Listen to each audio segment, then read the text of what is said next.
통영의 푸른 앞바다가 캔버스처럼 펼쳐진 언덕 위, 지역 명물로 이름난 말순내 돌솥밥 식당이 위풍당당하게 자리 잡고 있습니다. 주말이면 관광버스가 꼬리를 물고 이어져 주차장을 거대한 쇳덩이들로 가득 메우는 이곳은 최말순 할머니가 반평생을 바쳐 깎아지른 절벽 위에 거친 암석을 맨손으로 걷어내며 일궈낸 삶의 결정체입니다. 식당의 구석구석 세월의 곰팡이가 핀 벽면 하나까지 할머니의 거친 손마디가 닿지 않은 곳이 없기에 이곳의 돌솥밥은 단순한 음식이 아니라 할머니의 피와 땀, 그리고 고된 세월 그 자체가 농축된 예술품이었습니다.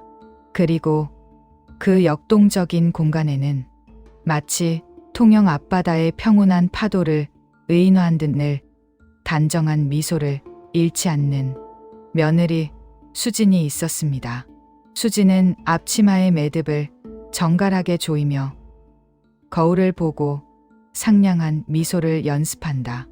입꼬리를 올리고 눈가에 주름을 만드는 그녀의 모습은 연습된 기계처럼 정교하다. 어머니, 오늘은 날이 참 좋아서 그런지 오픈하자마자 대형 버스가 3대나 들어왔어요. 아버님들 입맛에 맞으셨는지 밥 한 톨 안 남기고 비우시는 거 보셨죠?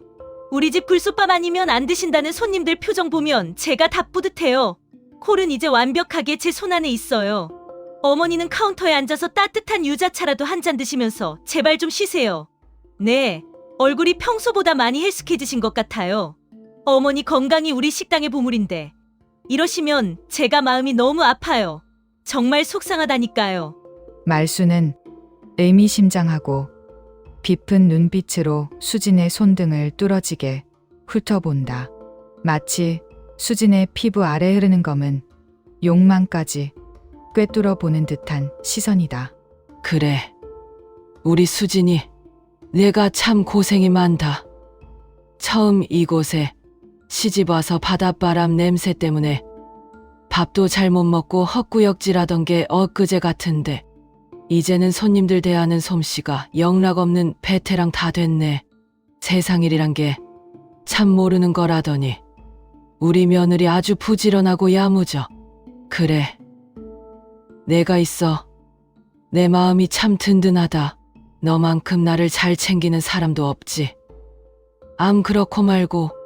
수진은 겉으로는 누구보다 싹싹하고 초심 깊은 며느리의 가면을 쓰고 있었지만 손님들이 빠져나간 뒤 카운터 금고를 곁눈질하는 그녀의 눈빛은 그 화사한 미소와는 전혀 다른 뱀의 그것과 같은 서늘한 빛을 띠고 있었습니다.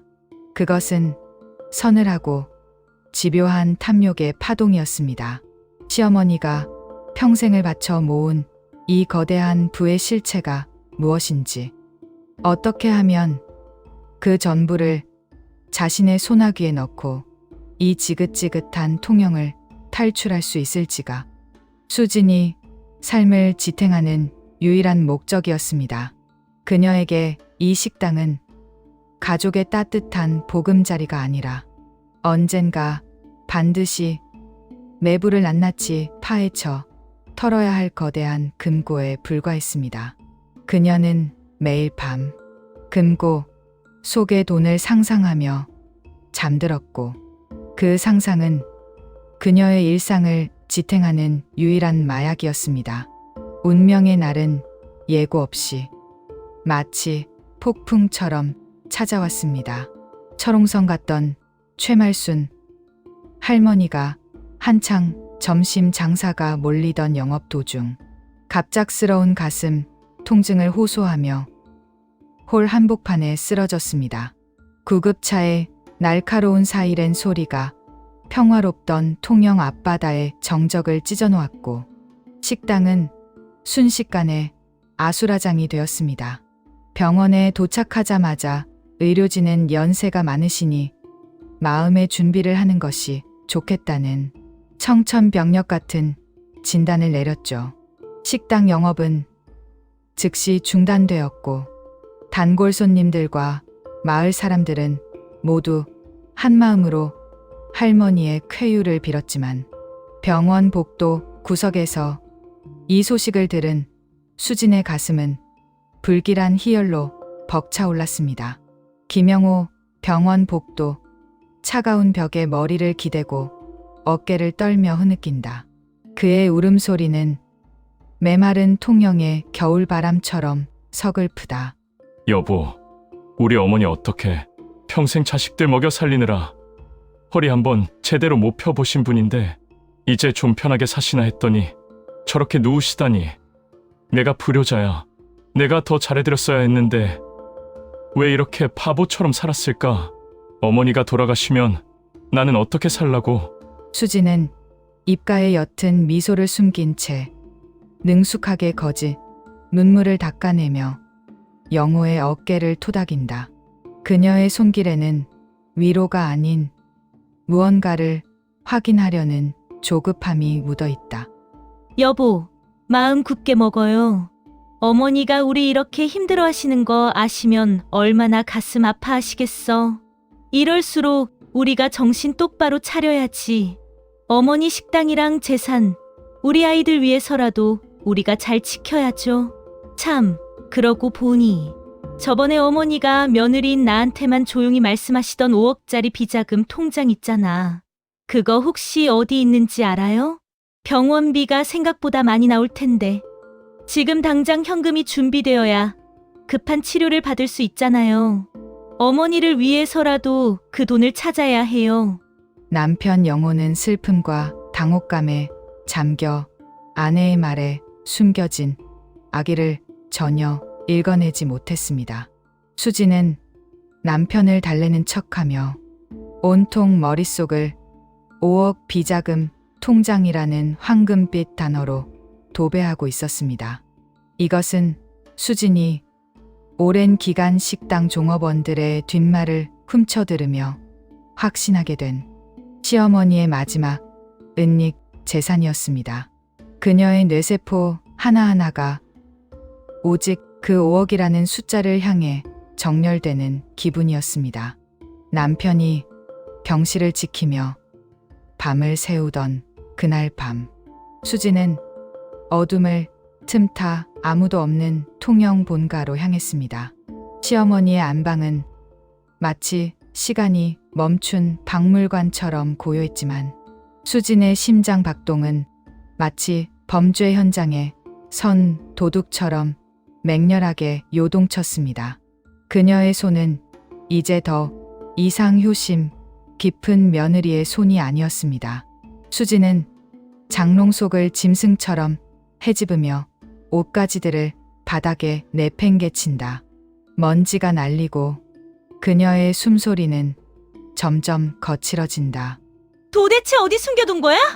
그 노친네, 평소에 독사같이 눈을 채뜨고 굴더니 설마 벌써 어디 재단에 기부라도 한 건 아니겠지? 그럴 순 없어. 빨리 찾아야 돼.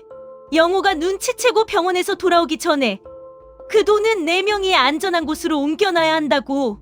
5억이면 내 인생이 완전히 바뀌어.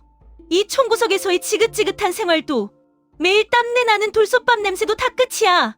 내 인생의 화려한 제2막을 열 자본금이 바로 여기 있다고. 평소 어머니를 모시던 상냥하고 가식적인 목소리는 온데간데 없었습니다. 탐욕에 찌든 날카롭고 비열한 도끼만이 방안을 가득 채웠죠. 그녀는 액자 뒤를 더듬고 장판을 뜯어내고 무거운 가구를 뒤집으며 마치 짐승처럼 안방을 파헤쳤습니다. 15년 전 과거를 숨기고 지금의 삶을 얻어내기 전 그녀가 행했던 비열한 습관이 고스란히 튀어나온 듯 그녀의 손길은 정교하고도 악랄했습니다. 그녀의 눈빛은 광기로 가득 차 있었고 방은 점점 난장판이 되어갔습니다. 3시간 가까이 이어진 미친 듯한 수세 끝에 수지는 시어머니의 낡은 경대 밑 바닥재가 살짝 들린 숨겨진 틈새를 찾아냈습니다. 그곳에는 세월의 흔적이 묻은 붉은색 보자기에 꽁꽁 쌓인 낡은 인장과 통장 하나가 들어 있었습니다. 마침내 찾았다는 희열이 그녀의 온몸을 휘감았습니다. 이수진 떨리는 손으로 통장을 펼치며 두 눈이 광기로 번뜩인다. 그녀의 얼굴은 기쁨과 탐욕으로 일그러져 있다. 찾았다, 찾았어. 5억! 진짜 5억이 찍혀 있어. 하하하, 미쳤어. 이 놓친내 진짜 알부자였잖아. 나를 그렇게 며느리 대접도 안 하고 구박하더니 뒤로는 이렇게 큰 돈을 챙겨놓고 있었어? 이게 다 내 거야. 이제 지긋지긋한 이 시어머니 시중들기도 끝이다. 통장 잔고에 찍힌 선명한 숫자 5억 원. 수지는 세상을 다 가진 듯 환호했습니다. 통장 명의는 시어머니였지만 도장까지 완벽하게 있었습니다. 이제 비밀번호만 알면 이 돈은 오롯이 수진의 것이었습니다. 그녀는 승리감에 도취해 거실을 빙글빙글 돌며 서울 강남의 화려한 조명 아래서 다시 시작될 자신의 제2의 인생을 망상하기 시작했습니다. 명품, 가방, 고급, 외제차, 그리고 자신을 무시하던 사람들의 비굴한 표정들이 파노라마처럼 그녀의 뇌리를 스쳐 지나갔습니다. 수진에게는 일말의 죄책감도 없었습니다. 시어머니가 생사를 오가는 지금이 오히려 하늘이 준 기회라고 생각했죠. 법적 상속 절차를 거치게 되면 남편과 재산을 나눠야 한다는 사실이 그녀에게는 끔찍하게 싫었습니다. 그녀는 오로지 자신의 욕망만을 생각했습니다. 수지는 화장대 거울을 보며 비열하게 웃음을 흘린다. 그녀의 모습은 이미 광기에 사로잡혀 있다. 어머니, 걱정 마세요. 이 돈은 제가 아주 폼나게 써드릴 테니까. 영우 걘 워낙 빳빳해서 식당 하나만 쥐어주면 만족할 거고, 이 현금은 다 내 거야. 서울에 가서 예쁜 카페 하나 차리고 다시는 이 비린내 나는 통영으로 돌아오지 않을 거야. 나를 무시하던 사람들 다 비웃어줄 테다. 나는 이제 자유야.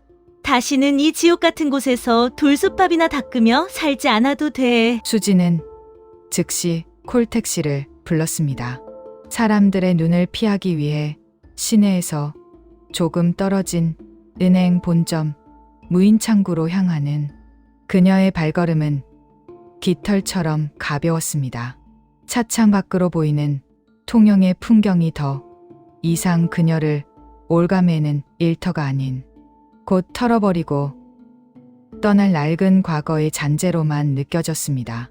그녀는 이미 서울에서의 화려한 삶을 살고 있는 자신의 모습을 상상하며 즐거워했습니다. 택시 안에서 수진의 머릿속은 이미 축제였습니다. 식당의 기름, 냄새와 며느리 노릇은 집어치우고 서울에서 사모님 소리를 들으며 우아하게 커피를 마시는 자신의 모습을 상상했습니다. 그녀는 자신의 완벽한 범죄가 전혀 의심받지 않을 것이라 확신했습니다. 수지는 핸드폰 계산기 어플을 분주하게 두드리며 혼잣말을 한다. 그녀의 눈은 돈에 대한 탐욕으로 번뜩인다. 5억이면 일단 외제차 하나 뽑고 강남에 오피스텔 하나 전세 끼고 사두고 나머지는 주식에 투자하면 몇 년 안에 몇 배로 불릴 수 있어. 아, 생각만 해도 숨통이 트이네. 영호 그 띨띨한 놈이랑 평생 솥밥이나 닦고 살 순 없지. 내 인생은 이제부터 시작이야. 놓친내 죽어도 싸? 나를 이렇게 힘들게 했으니 이 정도는 받아도 돼. 내 청춘을 여기서 다 썩혔는데 이 정도 보상은 당연한 거 아니야? 그녀는 자신의 완벽한 범죄를 추호도 의심하지 않았습니다. 가족이니까 비밀번호 몇 번 틀린다고 문제될 것도 없고 시어머니의 생년월일이나 집, 전화번호 혹시 모를 기념일은 이미 그녀의 머릿속에 완벽하게 데이터화되어 있었으니까요. 그녀의 계산은 치밀했고 계획은 결점 하나 없어 보였습니다. 그녀는 자신이 얼마나 똑똑한지 스스로 감탄하며 자신의 승리를 확신했습니다. 은행에 도착한 수지는 모자를 툭 눌러쓰고 무인 창구 ATM기 앞에 섰습니다. 심장이 터질 듯이 뛰고 손끝이 미세하게 떨렸지만 심호흡을 한 번 크게 한 뒤 통장을 기계에 밀어 넣었습니다. 모든 것이 완벽하게 진행될 것만 같았습니다. 비밀번호 4자리를 입력하십시오. 수지는 자신만만하게 웃으며 당연히 놓친 애들 번호 뻔하지. 생년월일 4자리 1952. 자, 확인. 수지는 버튼을 누르는 그녀의 손가락이 미세하게 떨린다. 비밀번호가 일치하지 않습니다. 기계음이 들리는 순간 수진의 얼굴에서 핏기가 싹 가셨습니다. 하지만 곧 정신을 차렸습니다. 실수일 거야. 너무 긴장해서 버튼을 잘못 눌렀을 뿐이야. 그녀는 다시 한번 침착하게 다음 번호를 머릿속에 떠올리며 숫자를 입력했습니다. 두려움이 엄습했지만 그녀는 이를 억누르며 다시 시도했습니다. 수지는 침착을 가장하며 식당 개업일, 남편 영호의 생일, 집, 전화번호 뒷자리까지 조합해 입력했습니다. 하지만 화면은 야속하게 오류 메시지만 반복해서 띄었습니다. 초조함이 섞인 그녀의 손가락은 이제 멈출 줄 모르고 떨렸습니다. 그녀의 계획이 조금씩 어긋나고 있었습니다. 수지는 식은땀을 흘리며 화면을 노려본다. 그녀의 눈빛은 불안으로 가득하다. 아씨, 왜 다 틀려? 시아버지 길. 아니야. 그럼 영호 생일도 아니면 도대체 뭐야? 마지막 기회야. 제발 하나만 걸려라. 제발 나한테 왜 이러는 거야? 비밀번호가 일치하지 않습니다. 1회 더 오류 시 거래가 완전히 정지됩니다. 마지막 단 한 번의 기회. 수지는 극도의 분노와 공포에 차서 ATM 기기를 주먹으로 내리쳤습니다. 5억이라는 거금이 눈앞에 있는데 고작 비밀번호 4자리를 몰라 꺼내지 못하는 이 비현실적인 상황이 그녀를 미치게 만들었습니다. 그녀의 거친 숨소리가 텅 빈 은행 로비를 가득 채웠습니다.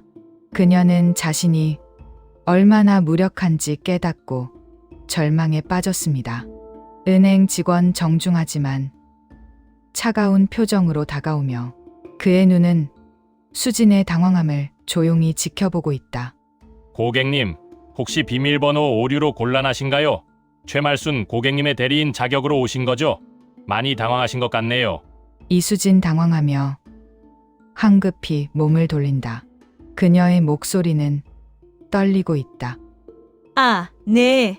제가 며느리인데 어머니가 급하게 심부름을 시키셨는데 비밀번호를 깜빡해서요. 제가 원래 어머니가 잘 안 가르쳐 주셔서 어머니가 편찮으셔서 제가 대신 온 거예요. 은행 직원 알 수 없는 미소를 지으며 서류 봉투를 건넨다. 그의 미소는 왠지 모르게 섬뜩하다.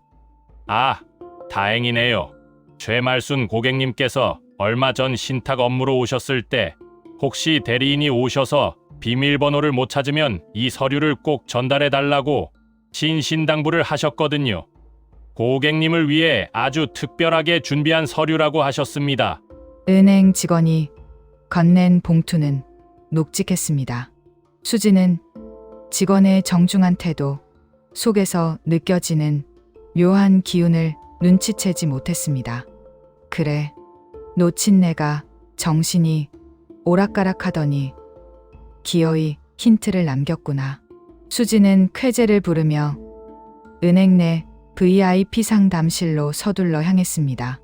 그녀는 이제야 모든 것이 자신의 계획대로 되어간다고 생각했습니다. 상담실의 공기는 차갑고 무거웠습니다. 수지는 떨리는 손으로 봉투를 열었습니다. 놓친 내가 힌트를 남겼다는 생각에 속으로 쾌재를 불렀지만 봉투 안에 내용물을 확인한 순간 그녀의 얼굴에서 모든 핏기가 사라지며 굳어버렸습니다. 그것은 힌트가 아니었습니다. 이수진 서류를 확인하며 눈을 의심한다. 그녀의 손은 사시나무 떨듯 떨리고 있다. 이게 뭐야? 숫자가 아니잖아. 판결문. 15년 전? 도대체 이게 왜 여기에 있는 거야? 말도 안 돼. 이 놓친 내가 나를 가지고 놀았어. 종이에는 그녀가 평생 숨기고 싶었던 15년 전 수진이 다단계 사기 조직의 일원으로 활동하다 실형을 선고받았던 당시의 판결문이 들어 있었습니다. 그리고 그 아래 마치 지금 이 순간의 수진을 내려다보고 있는 듯한 시어머니의 서늘한 필적이 또렷하게 적혀 있었습니다. 그녀는 자신의 인생이 무너지는 것을 느꼈습니다.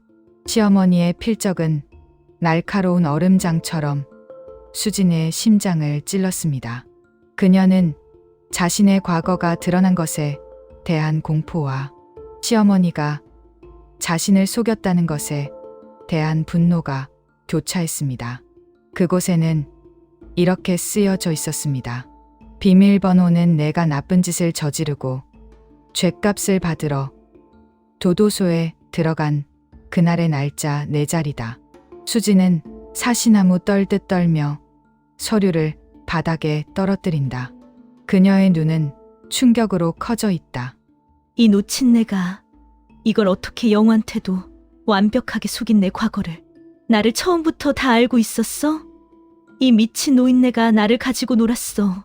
내가 15년 동안 얼마나 노력해서 이 삶을 만들었는데 나를 이렇게 비참하게 만들려고. 과거의 그림자가 수진을 덮쳤습니다. 15년 전 감옥의 차가운 바닥을 기억해내며 수진은 비명을 지를 뻔했습니다. 시어머니는 처음부터 수진의 모든 더러운 과거를 꿰뚫고 있었고 이 순간을 위해 조용히 그물을 짜고 있었던 것입니다. 그녀의 모든 노력과 계획이 물거품이 되는 순간이었습니다. 시어머니는 수진이 사기꾼이라는 걸 알면서도 곁에 두며 조용히 지켜보고 있었습니다. 수진이 언젠가 자신의 본색을 완전히 드러내길 기다리며 그 거대한 덫을 천천히 그리고 아주 정교하게 준비해왔던 것입니다. 수진의 인생은 이제 끝이었습니다. 수진은 광기 어린 표정으로 발악하며 그녀는 이제 아무것도 잃을 것이 없다는 듯 행동한다. 나를 가지고 놀았어. 이깟 5억 안 가져. 아니, 가질 수 없다는 걸 알면서도 이런 짓을 해? 나를 짐승처럼 길들여 놓고 이제 와서 버리겠다는 거야? 절대 그렇게는 안 돼. 영호한테 다 풀어버릴 거야. 아니, 차라리 다 같이 죽어버리자. 다 망해버리라고. 수진은 분노로 가득 찼지만 동시에 극도의 공포가 그녀를 엄습했습니다. 이 서류가 남편의 손에 들어가는 순간 자신의 화려한 미래는 물론 현재의 안락함마저 모두 모래성처럼 사라질 것을 알고 있었기 때문입니다. 그녀는 자신이 얼마나 어리석었는지, 얼마나 처절하게 패배했는지 깨달았습니다. 도망치려던 수진의 눈앞에 제복을 입은 경찰들과 차가운 표정의 남편 영호가 서 있었습니다. 문이 열리는 소리와 함께 수진의 인생은 완전히 무너져 내렸습니다. 그녀는 더 이상 도망갈 곳이 없었습니다. 영호는 차가운 표정으로 수진을 바라본다. 그의 눈에는 경멸과 실망만이 가득하다. 이수진! 너 정말 끔찍한 여자구나. 어머니가 쓰러지자마자 도둑질을 해. 내가 며느리인 줄 알았는데 넌 그저 우리 집에 들어온 독사였어. 어떻게 이렇게까지 사람을 속일 수 있어? 우리가 너를 어떻게 대했는데? 남편은 핸드폰을 들어 화면을 보여주었습니다. 그곳엔 안방 장롱을 뒤지고 장판을 뜯어내며 탐욕스럽게 웃는 수진의 모습이 실시간 영상으로 선명하게 찍혀 있었습니다. 자신의 모습이 화면에 나오는 것을 보고 넋을 잃었습니다. 수진은 남편의 다리를 붙잡으며 비굴하게 애원한다. 그녀의 눈물은 진심이 아닌 오직 자신의 안위를 위한 가식적인 눈물이다. 여보, 오해야. 나는 그저 어머니를 걱정했어. 영우야, 나를 믿어줘. 나는 억울해. 이건 다 어머니가 나를 함정에 빠뜨리려고 한 거라고. 나를 믿어줘. 제발. 사실 시어머니의 병화는 가벼운 과로였고 며느리의 감춰진 본색을 드러내기 위한 치밀한 연극이었습니다. 온 식당과 안방 곳곳에는 수진의 죄상을 담을 홈 CCTV가 설치되어 있었죠. 모든 것은 할머니의 계획대로 흘러가고 있었습니다. 어머니가 그러시더라. 내가 마지막까지 도리를 지켰다면 그 통장은 내 것이었을 거라고. 하지만 넌 짐승만도 못한 길을 택했어. 15년 전의 죄, 그리고 오늘 너의 죄. 이 모든 게 어머니의 덫에 완벽하게 걸렸어. 넌 이제 끝이야. 경찰 수진에게 수갑을 채우며 단호하게 이수진 씨, 절도미 사문서 위조, 미수 혐의로 체포합니다. 묵비권을 행사할 수 있고 당신이 하는 말은 당신에게 불리하게 작용할 수 있습니다. 당신의 권리를 행사하세요. 수진은 결국 실형을 선고받고 차가운 수감 생활을 하게 되었습니다. 며느리라는 가면 뒤에 숨어 호의호식하려던 꿈은 산산조각 났습니다. 그녀가 그토록 훔치려 했던 통장은 사실 출금이 불가능한 신탁 통장이었죠. 그녀의 탐욕은 결국 그녀를 파멸로 이끌었습니다. 말수는 식당 카운터에서 다시 평화롭게 바다를 보며 그녀의 얼굴에는 깊은 평온함이 감돈다. 썩은 가지는 천해야 나무가 사는 법이지.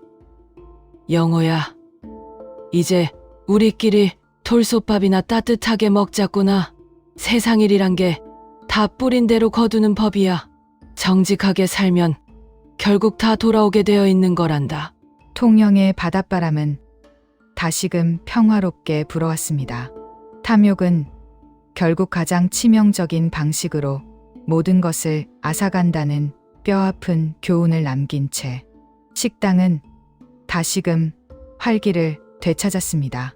수진이 남긴 것은 오직 차가운 감방의 벽과 스스로 무너뜨린 자신의 추악한 인생뿐이었습니다. 비로소 진정한 평화가 말순내 식당에 깃들었습니다. 그녀들의 평화로운 식당은 이제 다시금 이전처럼 손님들로 붐비기 시작했고 과거의 나쁜 기억들은 바닷바람과 함께 흔적도 없이 사라져 버렸습니다. 넓은 주차장에는 다시 활기가 돌았고 통영 앞바다의 시원한 바람이 식당을 감쌌습니다. 거짓과 탐욕으로 얼룩졌던 여자가 떠난 자리에 비로소 진정한 평화와 가족의 온기가 찾아온 것입니다. 남의 것을 탐내고 속이는 자는 결국 가장 치명적인 방식으로 모든 것을 잃게 된다는 것.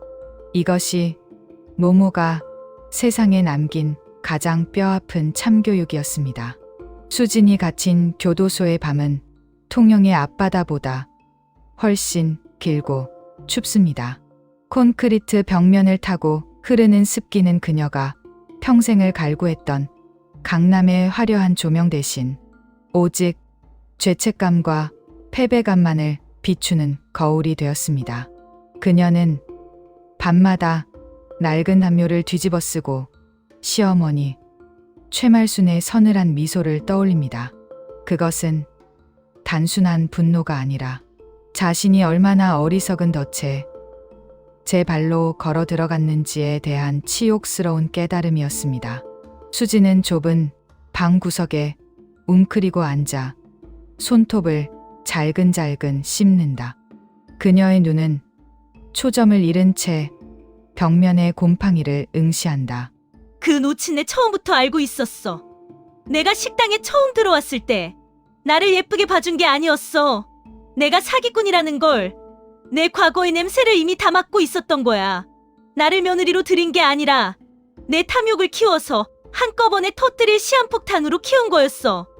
내가 졌어. 완전히 졌다고. 교도소 동기들이 수진에게 식당의 안부를 물을 때마다 그녀는 짐승처럼 울부짖었습니다. 그녀에게 그 식당은 이제 평생 넘을 수 없는 금지된 성역이자 자신의 추악함을 세상에 박제해 놓은 거대한 무덤이 되어버렸습니다. 수진이 사라진 말순네 식당은 오히려 더 맑고 투명해졌습니다. 거대한 비자금 통장이라는 가짜 미끼를 치워버린 최말순 할머니는 이제 더 이상 며느리의 눈치를 보지 않고 매일 아침 손수 솥밥을 짓습니다. 식당 직원들은 이전보다 훨씬 밝은 얼굴로 손님을 맞이하고 통영의 맑은 바닷바람은 주방의 기름 냄새 대신 정직한 밥 냄새를 실어 나릅니다. 말수는 주방에서 직접 갓 지은 밥을 퍼내며 옆에 있는 영호를 부드럽게 쳐다본다. 영호야, 이 밥 냄새 좀 봐라. 사람 마음이 썩어 있으면 밥에서도 쉰내가 나는 법인데 이제야 우리 집에서 제대로 된 밥 냄새가 나네. 속은 좀 쓰리겠지만 독사를 품고 사는 것보다는 이게 훨씬 낫지 않겠니? 영호는 어머니의 어깨를 토닥이며 씁쓸하지만 담담하게 웃는다. 어머니, 이제 다 잊으려고요. 저도 한동안은 악몽을 꿨지만 그 사람이 가짜였다는 걸 깨닫고 나니 오히려 마음이 편합니다. 앞으로는 우리 식당 더 진실하게 운영할 거예요. 어머니가 평생 읽고온 이 돌솥밥 이제 제 손으로 지켜내겠습니다. 수진이라는 커다란 흉터가 아물어갈 무렵 영호는 완전히 다른 사람이 되어 있었습니다. 그는 더 이상 과거에 얽매이지 않고 식당 경영에 몰두하며 통영의 지역 봉사 활동에도 앞장서기 시작했습니다. 식당을 찾는 단골 손님들은 이전의 가식적인 수진보다 조금은 서툴지만 진솔한 영호의 친절에 더 큰 감동을 느꼈습니다. 영호는 식당 일을 돕는 봉사단원 정은을 바라보며 미소를 짓는다. 정은은 과거 수진의 횡포에 맞서다가 해고당했던 전직 직원이다. 정은 씨, 그때는 제가 상황을 제대로 몰라서 정말 미안했어요. 어머니도 이제야 그때 일을 많이 후회하세요. 이렇게 다시 우리 식당을 도와줘서 정말 고마워요. 정은 밝게 웃으며 솥밥 뚜껑을 덮는다. 사장님, 괜찮아요. 저도 다 지난 일인걸요. 오히려 그 일이 있고 나서 식당 분위기가 이렇게 좋아졌잖아요. 이제는 거짓 없는 진짜 맛집으로 소문나서 손님들도 더 많아졌는걸요. 모든 사건이 정리된 어느 날 밤, 최말순 할머니는 서랍 깊숙한 곳에서 수진이 훔치려 했던 그 신탁 통장과 함께 편지 한 통을 꺼내 영호에게 건넸습니다. 그것은 수진을 향한 복수이자 동시에 아들을 향한 깊은 사랑이 담긴 유언과도 같은 서류였습니다. 영호야, 이 통장에는 사실 비자금이 들어있는 게 아니란다. 이건 내가 수진이를 며느리로 들이고 나서부터 만약의 사태를 대비해 너희 아이들을 위해 따로 조금씩 모아온 교육 자금과 식당 확장 기금이야. 수진이가 이 돈의 실체를 알았을 때 끝까지 탐욕을 버리지 못하면 이 돈은 기부하도록 미리 신탁을 걸어두었지. 내가 정직하게 식당을 다시 세우면 이 돈이 너와 우리 손주들을 위해 쓰일 거야. 영호는 어머니의 손을 잡으며 눈시울이 붉어진다. 어머니, 저는 이 돈보다 어머니가 저를 믿고 지켜주셨다는 사실이 더 기뻐요. 감사합니다. 정말 고맙습니다. 통영의 아침, 해가 다시 밝아옵니다. 식당 앞바다에는 갈매기들이 평화롭게 날아다니고 멀리서는 고깃배들의 경적 소리가 들려옵니다. 최말순, 할머니와 영우, 그리고 새로운 식구들은 함께 식당 마당에 앉아 도란도란 이야기를 나눕니다. 수진이 꿈꾸던 서울, 강남의 카페보다 지금 이들이 마시는 소박한 차 한 잔과 같이은 돌솥밥의 온기가 훨씬 더 값진 행복임을 그들은 이제 잘 알고 있습니다.